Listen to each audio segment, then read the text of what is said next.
제 아내는 믿지 않는 가정에서 태어났고 20살 때 교회를 처음 왔습니다. 그리고 그 20살 때 청년부 회장이 아주 잘생기고 믿음이 좋고 최씨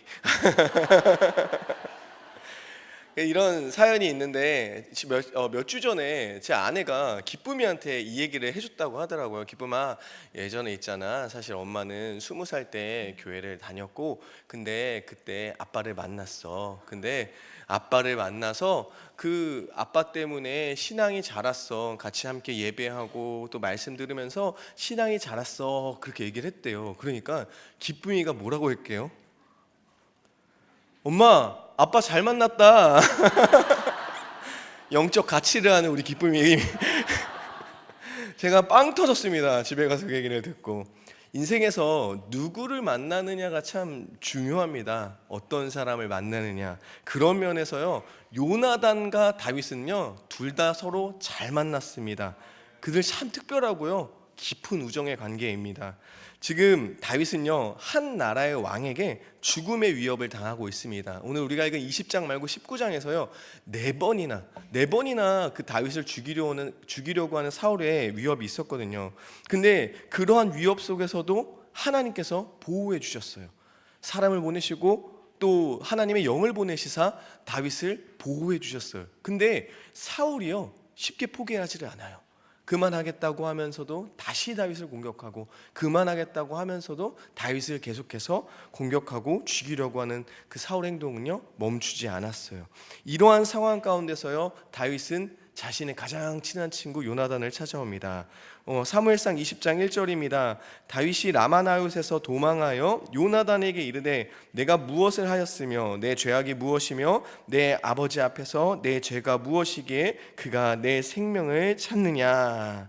참 아이러니하게도요, 자신을 죽이려는 사울의 아들인 요나단에게 가서 자신의 힘듦을 쏟아냅니다.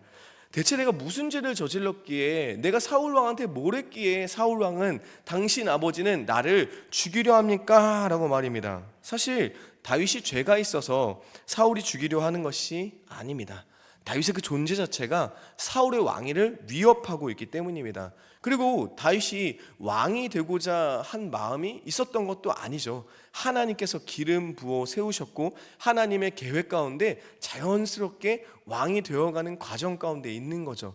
근데 사울이 보기에 그 다윗의 인기, 그리고 많은 사람들이 사랑하고 점점 명성을 얻어가는 그 모든 것들이 사울에게는 걸리는 것이죠. 걸림돌이었어요. 그래서 사울은 어떻게 생각했죠? 저 다윗만 없앤다면, 저 다윗만 없어진다면 모든 문제가 해결될 거라고 생각한 것이죠. 그런데 다윗이 왕이 되는 건요, 누구의 계획이죠? 하나님의 계획이에요. 하나님의 작정이에요. 그래서 기름 부으셨거든요. 지금 사울은요, 하나님께 대적하고 있다라는 거예요. 자신의 욕심 때문에, 자신의 그런 이기심 때문에, 자신의 기득권을 놓치지 않으려는 마음 때문에 하나님을 정면으로 대적하고 있다라는 거예요. 자신의 아버지가 다윗을 죽이려고 한다는 이야기를 듣고 요나단이 대답합니다.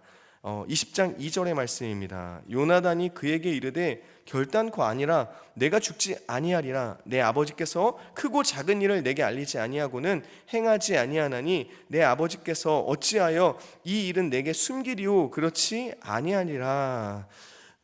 이런 모든 나라의 대소사들을 나랑 의논하는데 아버지 그런 얘기 한 적 없다. 그리고 요나단 이전에 사울에게 가서 다윗은 이런 의로운 자요, 그리고 그 아버지께 충성된 자 아닙니까? 그러니 죽이지 마십시오라고 했을 때 사울이 맹세하거든요. 그때 당시는 정말로 내가 다윗을 죽이지 않겠다라고 하면서 요나단 앞에 맹세하거든요. 근데 가벼운 맹세였습니다. 그 이후에 바로 다윗을 죽이기 위해 암살자를 보냈으니 말입니다. 하지만 요나단은요, 사울이 한 그 맹세를 철석같이 믿습니다. 요나단은 좀 단순한 것 같아요. 그리고 순수한 성품의 사람 같습니다. 그리고 한편으로는 자신의 아버지인 사울이 내가 가장 사랑하는 친구 다윗을 죽이려는 그 일만은 일어나지 않기를 바라는 그런 요나단의 마음이 담겨져 있는 것이죠. 다윗이 대답합니다. 20장 3절입니다. 다윗이 또 맹세하여 이르되 내가 내게 은혜 받은 줄을 내 아버지께서 밝히 알고 스스로 이르기를 요나단이 슬퍼할까 두려운즉 그에게 이것을 알리지 아니하리라 함이니라. 그러나 진실로 여호와의 살아계심과 내 생명을 두고 맹세하노니 나와 죽음의 사이는 한 걸음뿐이니라. 다윗이 이렇게 말하는 것입니다. 너와 내가 특별한 사이인 거를 사울이 왜 모르겠느냐? 너에게 은혜 있는 거를 알기 때문에 사울은 너에게 나를 죽이려고 하는 이야기를 하지 않았을 것이다. 내가 맹세하건대 나와 죽음의 사이는 한 걸음뿐입니다 라고 얘기하는 거예요. 여러분, 죽음에 가까이에 가보신 적이 있습니까? 생사를 오가는 정말 그런 기로, 아니면 정말 죽음을 느낄 정도의 정신적인 압박? 지금 다윗은요, 사울의 위협 앞에서 생사를 오가는 것과 같은 죽음의 압박감, 그 위기와 정신적인 압박을 느끼고 있음을 토로합니다. 여러분, 골리앗 앞에서도 용맹스러웠던 다윗인데, 아니 다윗 어떻게 이렇게 약한 모습을 보이지?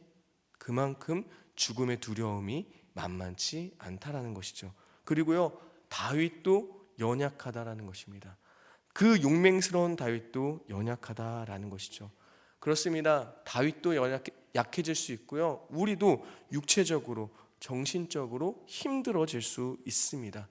혼자서는 해결할 수 없는 상태가 올 수 있다라는 것이죠. 다윗은 혼자서 해결할 수 없으니까 요나단을 찾아온 거죠. 요나단을 찾아와서 자신의 힘듦과 어려움과 많은 것들을 토로했다라는 것이에요. 처음에 요나단은 그 말을 믿지 않았지만 다시금 요나단은 다윗의 말에 공감해 줍니다. 여러분에게 누군가 힘듦을 토로할 때에 그 사람의 마음을 공감해 줄 수 있기를 바랍니다.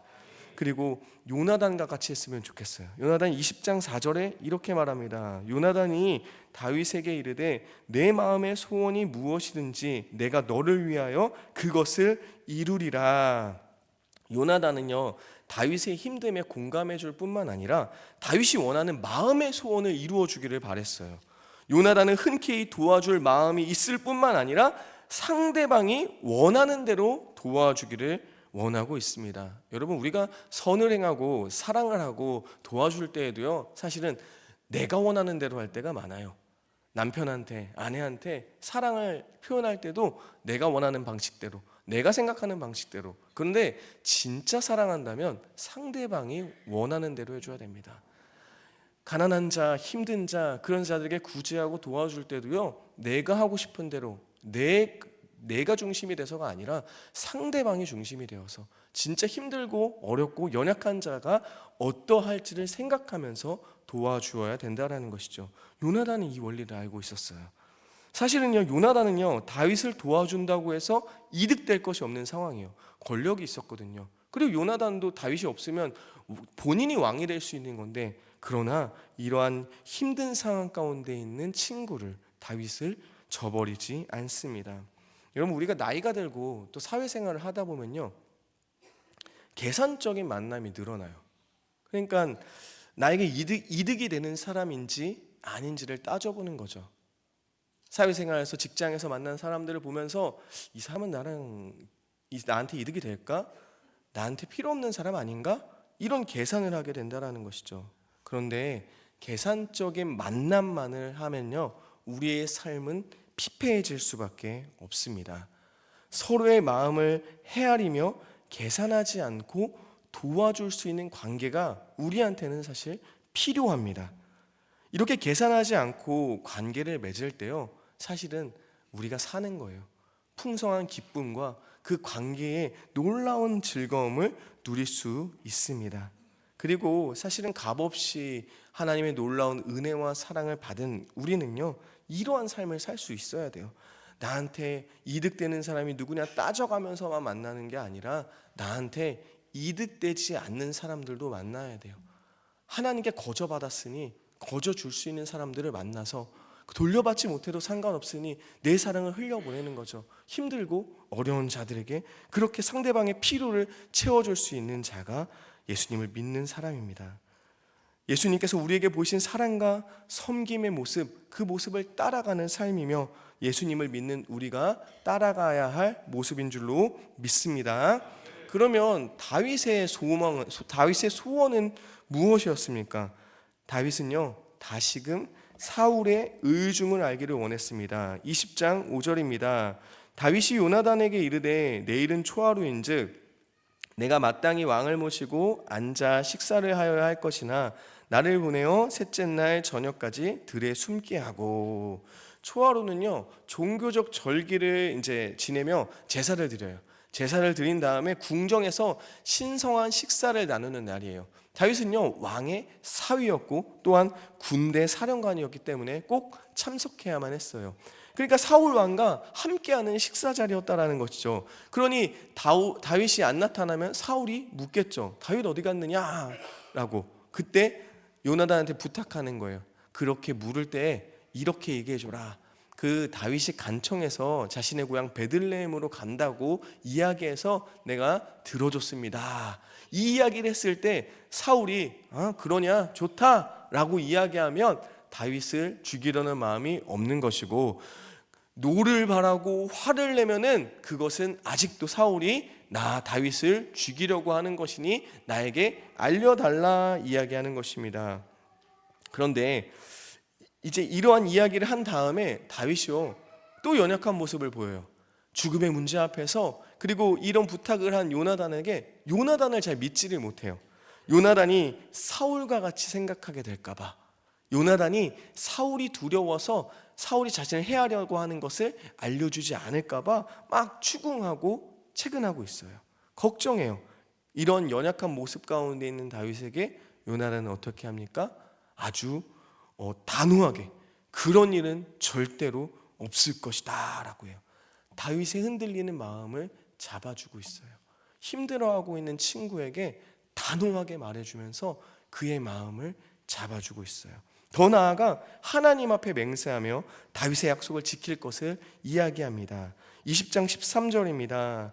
그러나 만일 내 아버지께서 너를 해치려 하는데도 내가 이 일을 내게 알려주어 너를 보내어 평안히 가게 하지 아니하면 여호와께서 나 요나단에게 벌을 내리시고 또 내리시기를 원하노라.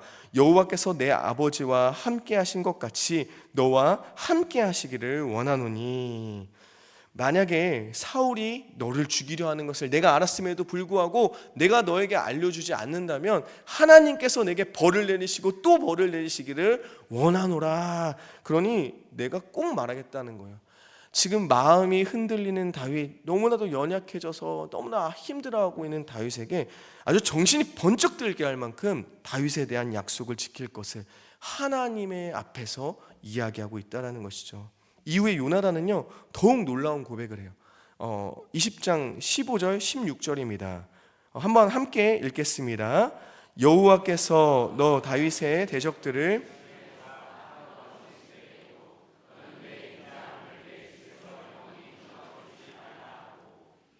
요나단이 여호와께서는 다윗의 대적들을 치실지어다 하니라. 아멘. 지금 자신의 목숨 하나 부지하기 힘들어서 정말 연약하고 보잘것없고 흔들리고 있는 다윗을 보면서요, 다윗의 모든 대적들을 하나님께서 멸하실 것이라고 요나단이 강하게 이야기하고 있어요. 하나님께서 그러니까 다윗의 대적을 멸하실 때에 자신의 집에게는 인자하게 여겨달라고, 긍휼을 베풀어 달라고 부탁을 하고 있어요. 다윗의 현재 모습을 보면요, 너무나도 보잘것없고 그저 목숨 부지하기 위해 발버둥 치는 모습이었지만 요나단은요, 하나님께서 다윗을 통해 일하실 것을 믿었어요. 하나님께서 택하셨고 부르셨고 기름 부으셨기 때문에 다윗을 통해 하나님께서 일하실 것들을 믿었어요. 그리고 하나님을 향한 바른 신앙 고백을 가진 다윗을 하나님께서 붙잡아 주시고 침몰치 않게 하시고 일으켜 세워 주실 것이라는 믿음이 있었다라는 것입니다. 요나단은요, 믿음의 눈으로 다윗을 바라봤습니다. 요나단은 하나님을 전적으로 믿는 사람이었습니다. 여러분, 우리는요, 왜 요나단이 다윗을 그렇게 사랑했을까? 자신의 생명같이 사랑했을까? 이런 궁금증이 들 수 있어요. 왜 그럴까요? 그 이유는요, 하나님을 향한 같은 믿음 때문입니다. 그러니까 사무엘상 14장에 보시면요, 요나단이 자신의 무기를 든 자 그 소년과 함께 단 둘이서요 블레셋 진영으로 쳐들어갑니다. 블레셋 진영으로 가서 막 싸워서 막 적들을 뿌리치고 승리를 거둬요. 그런데 요나단이요, 힘이 세서 그런 걸까요? 사실은 자신의 힘을 의지하지 아니하고 자신의 무기를 의지하지 아니하고 자신의 뭐 엄청난 숫자를 의지하지 않았어요. 블레셋 진영으로 가면서 이렇게 고백합니다. 사무엘상 14장 6절입니다. 요나단이 자기의 무기를 든 소년에게 이르되 우리가 이 할례 받지 않은 자들에게로 건너가자 여호와께서 우리를 위하여 일하실까 하노라. 여호와의 구원은 사람이 많고 적음에 달리지 아니하였느니라. 여호와의 구원은 사람의 많고 적음에 달리지 아니하였노라 라고 이러면서 하나님을 향한 믿음, 그 신앙 고백으로 블레셋 진영으로 달려간 거예요. 그리고 그 믿음의 고백 가운데 승리를 맛보게 되죠. 자, 우리가 궁금한 것이 또 있어요. 이런 믿음의 고백을 했던 그 요나단이 골리앗이 그 이스라엘 백성들을 막 조롱하고 막 윽박지르려고 했을 때 과연 어디 있었을까라는 거예요. 요나단 그 자리에 있었을까요? 있었을 것 같아요. 있었어요. 요나단도 있었는데 그렇다면 왜 이런 믿음을 가졌음에도 불구하고 나오지 못했을까요? 골리앗 앞에. 그만큼 골리앗의 압박이 어마어마했다라는 거예요. 믿음을 가진 사람이었지만 그 골리앗의 위대함과 웅장함, 그리고 그런 믿음으로 행하지 못하는 그런 분위기 가운데 똑같이 휩쓸려 있었다라는 거예요. 사울이 막았을 수도 있죠. 너는 나가지 말아라. 나를 이어서 왕이 될 자니 넌 절대 나가지 말아라. 이랬을 수도 있겠죠. 그런데 그때 누가 등장해요? 다윗이 등장한 거예요. 다윗은 요나단보다 15살 어리거든요. 그 소년 다윗이 등장해서요 골리앗을 쓰러뜨리는 것입니다. 다윗이 무엇으로 승리했죠? 네, 물맷돌이라 하시면 안 됩니다. 하나님을 향한 믿음의 고백으로 승리했습니다. 사무엘상 17장 47절입니다. 또 여호와의 구원하심이 칼과 창에 있지 아니함을 이 무리에게 알게 하리라. 전쟁은 여호와께 속한 것인즉 그가 너희를 우리 손에 넘기시리라. 아멘. 이 믿음의 고백이 이전의 요나단의 고백과 너무나도 흡사해요. 하나님을 향한 절대적인 신앙을 가지고 블레셋 진영에 나아갔던 요나단, 그리고 그 아무도 나가지 못했던 그 이스라엘 백성 중에서 그 골리앗을 향해 이 믿음의 고백으로 나가서 승리를 거두었던 다윗, 같은 믿음의 고백을 했다라는 것이죠. 요나단은요 다윗을 보면서 나와 같은 믿음의 고백을 하는 자구나, 정말 나와 같은 하나님을 향한 믿음을 가진 자라는 사실에 가슴이 벅차오르고 기뻤던 것이에요. 아, 저 다윗도 하나님의 은혜를 아는 자구나, 하나님과 동행하며 믿음으로 살아가는 자구나 라는 사실에 깊은 동질감과 기쁨을 누렸을 것이에요. 그러니 골리앗을 무찌르고 온 다윗을 보면서 요나단이 이렇게 마음을 뺏겼어요. 사무엘상 18장 1절이에요. 다윗이 사울에게 말하기를 마침에 요나단의 마음이 다윗의 마음과 하나가 되어 요나단이 그를 자기 생명같이 사랑하니라. 아멘. 다른 모습이 아닌 하나님을 향한 다윗의 믿음을 보고 요나단은 마음이 하나가 되었어요. 그리고 그때부터 다윗을 자기 생명과 같이 사랑했습니다. 여러분, 바른 부부관계에 대해서 설명할 때 이런 삼각형 모양으로 이야기를 많이 해요. 그러니까 삼각형 위에 꼭지점에 하나님이 계시고 그 양 모서리에 그 선에 남편과 아내가 있는 것이죠. 남편과 아내가 가까이 가려면 어떻게 해야 되죠? 하나님께로 가까이 가면 돼요. 각자가 하나님께로 가까이 갈 때 남편과 아내가 서로 바르게 가까이 갈 수 있다라는 것이죠. 근데 교회 공동체의 관계도 마찬가지입니다. 세상의 방식으로 친해지는 것은요 금방 시들해지고 또 변할 수 있어요. 하지만 우리 각자가 하나님을 갈망하고 말씀과 기도로 하나님께 가까이 나아가고 친밀한 삶을 살며 하나님을 향한 믿음의 고백으로 정말 삶을 살아갈 때 믿음의 지체들과 더욱 가까워지고 풍성한 교제를 누릴 수 있는 줄로 믿습니다. 여러분, 요나단뿐만 아니라 여러분도 경험하셨을 것 같아요.